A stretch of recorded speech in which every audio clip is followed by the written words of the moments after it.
Mesdames, messieurs, bienvenue dans cette plongée fascinante dans l'univers de Juan Gabriel, Alberto Aguirre Valadez, né le 7 janvier 1950 à Paracuaro, Michoacán, Mexique.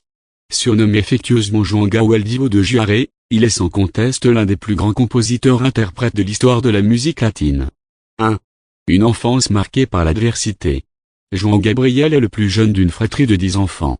Son père a été interné puis est décédé peu après sa naissance. Sa mère a déménagé à Ciudad Juárez pour subvenir aux besoins de la famille. Envoyé en orphelinat très jeune, il y compose sa première chanson à 13 ans et est soutenu par son mentor, Juan Contrera, qui lui inspirera son nom de scène ainsi que le souvenir de son père. 2. Les débuts et l'ascension.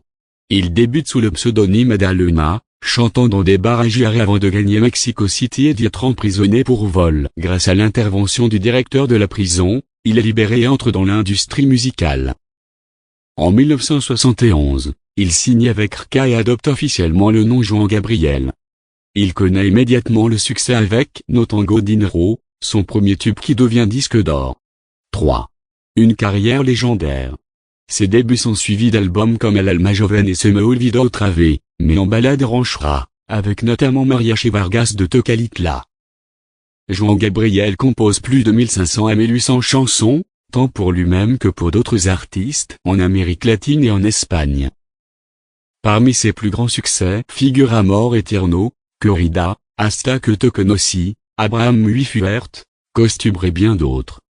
4. Un artiste aux records et aux engagements. Il a vendu entre 40 et 100 millions d'albums dans le monde, l'un des artistes latins les plus vendus de tous les temps. Son album Recuerdo, Vol 2 dépasse les 8 millions de ventes rien qu'au Mexique, et Los Duo est l'album latin le plus vendu aux États-Unis en 2015. Distinction majeure. Membre du Billboard Latin Musical of Fame en 1996. ASCAP Songwriter of the Year en 1995. Person of the Year de la Latin Recording Academy en 2009. Une étoile sur le Hollywood Walk of Fame en 2009. 5.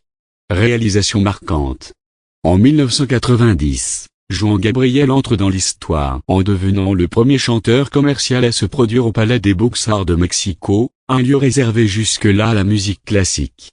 Ces 3 concerts ont permis de financer l'Orchestre Symphonique National, et l'album tiré de cela a été un énorme succès.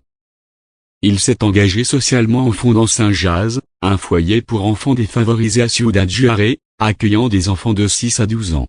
Il a également donné de nombreux concerts au profit d'orphelinats. 6. Un style unique et un héritage durable. Sa présence sur scène, ses costumes chatoyants et son expressivité ont forgé une image iconique, brisant les normes machistes du chant mexicain traditionnel. Il est devenu un symbole pour la communauté LGBT, malgré une réserve sur sa vie privée. Sa musique traverse les frontières générationnelles, ses ballades et rancheras sont toujours jouées aujourd'hui, et des artistes comme Marc Anthony ou Isabel Pantoja ont interprété ses œuvres. 7. Fin d'une légende. Juan Gabriel décède d'une crise cardiaque le 28 août 2016 à Santa Monica, Californie, à l'âge de 66 ans, alors qu'il était encore en tournée. Ses cendres furent déposées à Ciudad Juárez, ville qu'il chérissait, et plusieurs hommages furent rendus au Palacio de Bella Art de Mexico.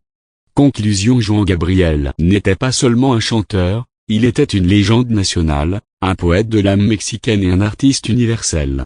De son enfance difficile à son triomphe mondial, il a transformé ses douleurs en mélodies, ses luttes en chansons embrassées par des millions de cœurs. Avec près de 2000 compositions, il laisse un héritage indélébile. Chers spectateurs, vous venez de découvrir l'histoire d'un homme qui a su transcender son destin pour devenir le divo éternel de Juárez. Sa voix, ses émotions, son style flamboyant continueront de vibrer à jamais. Merci infiniment d'avoir écouté.